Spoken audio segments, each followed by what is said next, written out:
So this is a familiar trick. We've got an article here claiming that Hillary Clinton opens up a double-digit lead over Trump nationwide. You can imagine the cheerleader that's giving you the news on that too. So it's a familiar trick. If you scroll down a little, you see the actual numbers. The Clinton's at 40, Trump's at 32, and other is at 29. And then they mess with the numbers a little bit to create a double-digit lead because that's the headline they want. Right? Now, we saw this happen recently in Canada. The dynamic in Canada was an unpopular incumbent. His name was Stephen Harper, and two other guys that were seen as interchangeable. So the voting process was voting against Stephen Harper, but nobody knew which one was preferable, right? There were arguments both ways. The Liberals or the Bankers Party, nothing ever changes when the Liberals win, even though that's not actually true. It's demonstrably false. And then, the NDP or the Party of the People, they're the Socialist Party, although that's, at this point, also demonstrably false, right? So, you ended up with all of this sort of movement back and forth, volatile polls, but the Conservatives were pretty stable. They only really seemed to, go up and down a point or two, somewhere around 32 or 33. And then, depending on what day of the week it was, to have the NDP around 29, the Liberals at 25, and then undecided at 13. The media report that as something like Conservatives 38, NDP 33, Liberals 29, and then undecided at 0. And the way you get that is you say, okay, if undecided is at 13, then you reduce the sample size to 87%, and then you divide out whatever's there by 87, right? So if you have the Conservatives at 33%, but you're only taking 87% of the sample, then you divide 33 by 87, and you get a 38. Unfortunately, most statisticians will tell you that that's not wrong because the undecideds, that 13%, should distribute equally. So you can essentially just remove them, reduce the sample size, and there we go. Unfortunately, I think that's a flawed assumption, and I think I was able to demonstrate that. When they asked the undecideds who they were willing to consider, something like 90% of those undecideds said they'd never consider the Conservatives. So what you actually had was you had Conservatives around 33, and that's about what they ended up at. NDP around 29, Liberals around 25, and then you had undecided 13s were undecided, but they were undecided between the NDP and the Liberals. Right? So when you looked at that poll, just about any reasonable reading of that poll would suggest that the Conservatives were going to come in second place, and whoever got most of the undecideds, or even if the undecideds split, they'd still come in second place, right? But people just could not figure out if they wanted Trudeau and the Liberals or Mulcair and the NDP, and it was like that for months, right? Sometime, I guess around August or September, the NDP actually took the lead. And you saw the undecideds kind of come down. Conservatives stuck around 32. Liberals went down a little. NDP went up. But it was because they were getting a lot of the undecideds, right? And even so, even when the undecideds were sitting around like 5 or 6, it was still obvious that was what was going to swing it. And then slowly the undecideds started swinging towards the Liberals, and a lot of weak NDP voters ended up swinging back towards the Liberals because they didn't want the Conservatives to win. Three-party systems are more complicated. And in fact, I'd say a measurable amount of the error that I'm making in analyzing the U.S. election is because it's two parties. I'm used to analyzing a three-party system, right? So to me, a two-party system is what's strange, right? I know that to most people in the United States, a three-party system is absurd, but that's how it is in Canada. That's how it's been in Canada for a long time. In fact, we've had more than 3 parties for most of the last little while. And we may end up with 4, I think, in the next election.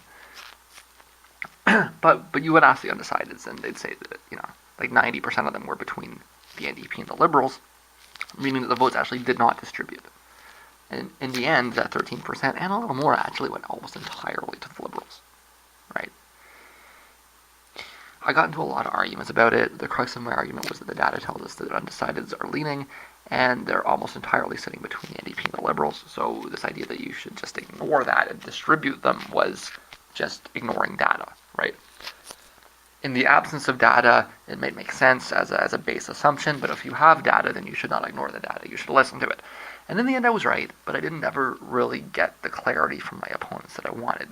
It's really still not clear to me that if they understood what they were doing wrong. So now we have a nice big chunk of 30% undecided in the American election here. That's a really big number. We're not sure yet whether there will be 2 or 3 or 4 major candidates, but we can state 2 things clearly. Okay? The undecideds will likely not distribute, so just reducing the sample size is a bad approach.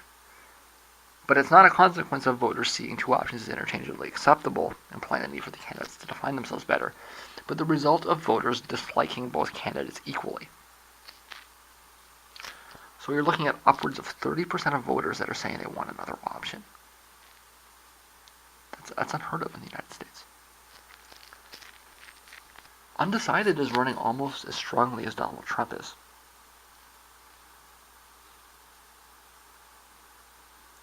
Maybe there's some hope for America after all.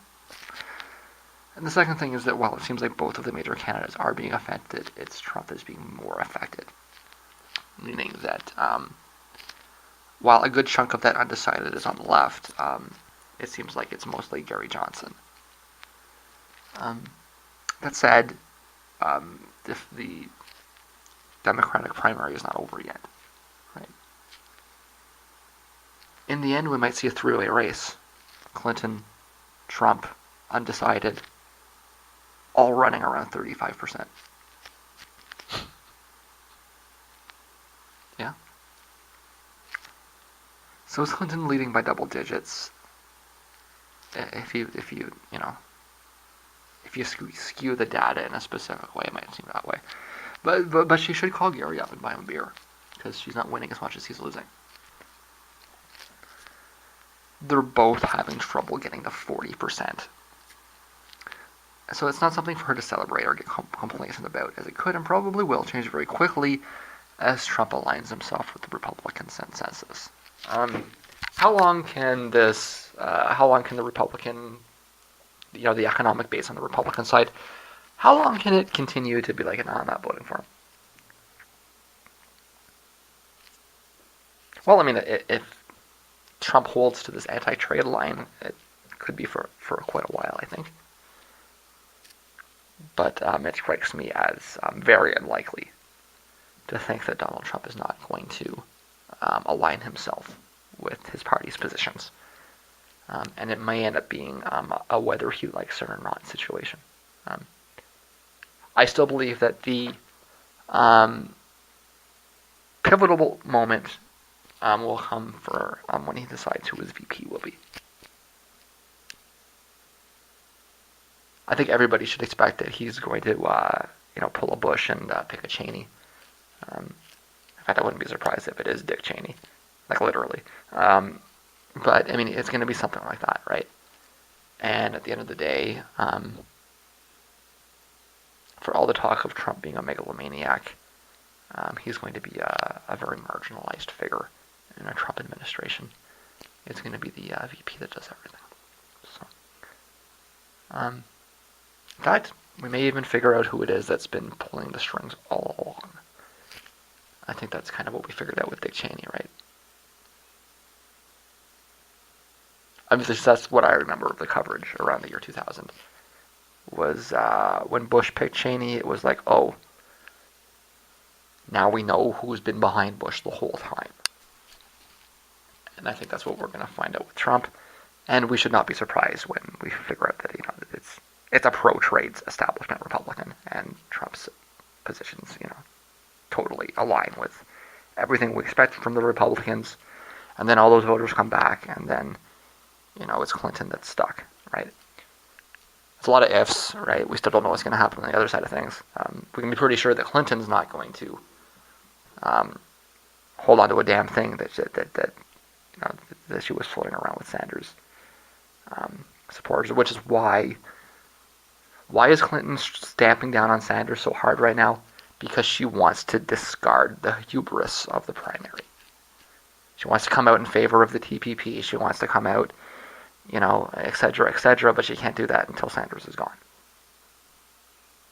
So let's come down on Sanders as hard as we can. That's going to backfire, right? It's going to open up a huge vacuum on the left. So while Trump is going to, I went over this with my other, while Trump is probably going to be able to consolidate his base on the right by aping positions on the right, even though I think that's a losing strategy, is what he's going to do anyways. He's just going to align, right? Clinton is not going to be able to control her left because her whole strategy is she wants to control the center. And it's going to be the left that we're going to see the big third party come out on in the end. The Gary Johnson voters, the people that are saying they're going to vote for Johnson right now will go back. But the people that are very, very upset about Clinton will not. Right. I mean, there's a reason. I mean, well, actually, I guess Ross Perot was on the right? I don't know. Of course, if Trump surprises me and goes the other way, then yeah, you'll see Johnson come out, right? And you'll see someone on the left come out. But I think that's unlikely. I think that in the end, Trump will sound like every other Republican, and he'll control the space. But right now, you need to be careful when you're reading polls, because the polls that do measure undecideds are telling us that it's very big. So, whatever way it is that the media wants to fuck with the numbers,